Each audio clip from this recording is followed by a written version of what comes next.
पनवेल महानगरपालिका सार्वत्रिक निवडणूक 2026 आणि प्रभाग क्रमांक 12 चे आम्ही चारही उमेदवार या ठिकाणी उपस्थित आहोत। खरं सांगायचं तर प्रभाग क्रमांक 12 मधील जी निवडणूक आहे ती अतिशय उत्स्फूर्त अशी इथल्या कामोटेकरांनी हातामध्ये घेतलेली आहे। आम्ही कामोटेकरांचे सगळे प्रश्न सोडवू शकतो हा कामोटेच्या जनतेला विश्वास असल्यामुळे आमच्यापेक्षा ही निवडणूक कामोट्यातील जनतेने हातामध्ये घेतलेली आहे आणि त्याच्यामुळे आम्ही नक्कीच कामोटेकरांच्या विश्वासाला ठरणारे असल्यामुळे संपूर्ण निवडणूक कामोटेकरांच्या माध्यमातून आम्ही चारही उमेदवार बहुमताने निवडून येऊ असं या ठिकाणी सांगू इच्छितो। आपल्यासोबतचे जे उमेदवार आहेत ते स्थानिक आहेत, कामोटेकरांच्यावर फार मोठे प्रेम करणारे, कशा पद्धतीने त्यांचा आपल्याला या उमेदवारीसाठी लाभ मिळतो? आता आपल्याला सगळ्यांना माहितीच आहे की मी नवीन पनवेल मधून या ठिकाणी उमेदवारीला उभा राहिलेलो आहे आणि नवीन पनवेलचा मी रहिवासी असल्यामुळे तरी सुद्धा मला असं कुठेही गेल्या 10 दिवसामध्ये जाणवलं नाही का मी नवीन पनवेल मधून आलेलो आहे। कामोटेकरांनी जो मला भरभरून नुसता जनतेनेच प्रेम नाही दिलेला तर माझ्यासोबत दिलीप पाटील साहेब आहेत, त्याचप्रमाणे कुसुमताई म्हात्रे आहेत, विद्याताई तामखळे आहेत। यांनी अगदी मला त्यांचा छोटा भाऊ समजून अगदी म्हणजे भावापेक्षा पण जास्त जवळून असं त्यांनी या ठिकाणी मला प्रेम दिलेलं आहे आणि मला स्वतःला असं वाटतंय की मी या ठिकाणी अनेक वर्षापासून काम करतोय अशा पद्धतीने ते माझ्या सोबत आहेत। आणि खरं सांगायचं तर आपल्याला माहिती आहे की दिलीप शेठ पाटील जे आहेत अतिशय शांत संयमी, विशेष करून शैक्षणिक क्षेत्रामध्ये अग्रगण्य असं त्यांचं नाव आहे।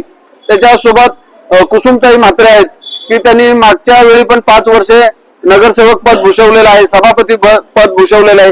कामाचा उत्कृष्ट असा दांडका त्यांना अनुभव आहे आणि हे सगळं तुम्ही पाहिलं तर तुमच्या लक्षात येईल की आमच्या चारही सीट अगदी बहुमताने चांगल्या पद्धतीने निवडून येतील यात तीळ मात्र शंका नाही। केंद्रीय मंत्री रामदास आठवले यांचा मोठा विश्वास आपल्याला पाहायला मिळालेला, कशा पद्धतीने आपल्या निवडणुकीमध्ये सहभागी होणार आहे? खरं सांगायचं तर केंद्रीय सामाजिक न्याय मंत्री माननीय रामदासजी आठवले साहेब आणि लोकनेते माननीय रामशेठ ठाकूर साहेब या दोघांचा अतिशय प्रेम माझ्यावर असल्यामुळे मला ह्या ठिकाणी उमेदवारी मिळालेली आणि हे मला जाहीरपणे मान्य करावं लागेल। आणि म्हणून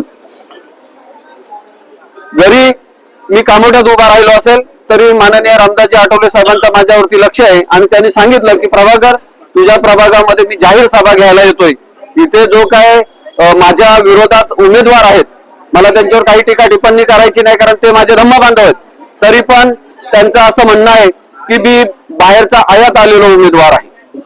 आता मला एक सांगायचं आहे का छत्रपती शिवाजी महाराज डॉक्टर बाबासाहेब आंबेडकरांच्या या पवित्र क्रांतीभूमीत रायगडचा मी सुपुत्र आहे।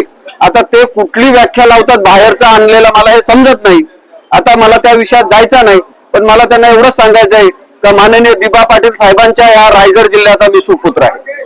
साहेब आपल्या पक्षामध्ये अनेक पक्षनिष्ठावंत आपल्या सोबत होते, त्यांनी आपल्यावर फार प्रेम करून ही उमेदवारी दिली आहे, कशा पद्धतीने आपण त्यांचे ऋण व्यक्त कराल? खरं सांगायचं तर ह्याच्यामध्ये सन्माननीय रायगड जिल्हा अध्यक्ष नरेंद्रभाई गायकवाड असतील, कामोठा शहराचे माननीय अध्यक्ष मंगेश दिवार साहेब असतील, पनवेल शहर अध्यक्ष निलेश सोनावणे असतील, नवीन पनवेल शहर अध्यक्ष अंकुश साळवे असतील, त्याच्यानंतर खांदेश्वर शहर अध्यक्ष दिनेश जाधव असतील, कळंबोली शहर अध्यक्ष मोहन बलखंडे असतील, तळोजा शहर अध्यक्ष दीपक गायकवाड असेल, खारघर शहर अध्यक्ष घाटेशाही असतील, सगळेच्या सगळे शहर अध्यक्ष प्रभाकर कांबळेच्या उमेदवारी सोबत आहेत आणि सगळे माझ्या रोजच्या प्रचारामध्ये आहेत। त्याच्यामुळे एखादा 2 कोण नाराज असतील तर त्यांना माझं सांगणं आहे की अजूनही तुम्ही माझ्या प्रचारामध्ये सामील व्हा, मी तुमचा भाऊ म्हणून तुम्हाला सोबत घेऊन चालायला तयार आहे। परंतु जर का नाराजी व्यक्त करत असतील तर 11 तारखेला सन्माननीय केंद्रीय मंत्री आठवले साहेब येणार आहेत आणि आठवले साहेब त्यांच्यावर कडक कारवाई केल्याशिवाय राहणार नाही।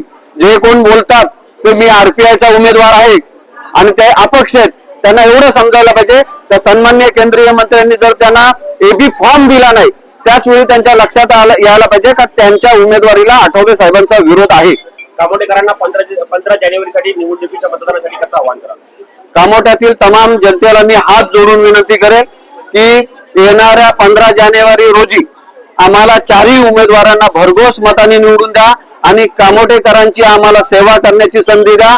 आम्ही महिलांच्या सुरक्षतेवरती, त्याचप्रमाणे जे दैनंदिन जीवनात आपल्याला गरजा आहेत, ते लाईट असेल, पाणी असेल, रोड असेल, गटर असेल, याच्यावरती आम्ही चारही उमेदवार पूर्णपणे लक्ष केंद्रित करून कामोठ्याचा विकास कसा जास्तीत जास्त चांगला करता येईल यासाठी माननीय दिलीप शेठ पाटील साहेब हे अनुभवी नगरसेवक आहेत, कुसुमताई म्हात्रे आमच्या त्या अनुभवी नगरसेविका आहेत, त्यांचा दोघांच्याशी संगनमत करून त्यांच्या अनुभवाचा आम्ही नक्कीच फायदा घेऊन नक्की आम्ही चारही जण हातामध्ये हात घालून कामोठेकरांचा विश्वास सार्थक करू आणि जास्तीत जास्त कामोठ्याचा विकास करण्यासाठी महानगरपालिकेचा निधी या ठिकाणी कामोठ्यात जास्तीत जास्त आणण्याचा प्रयत्न करू, एवढं मात्र या ठिकाणी आश्वासन देतो.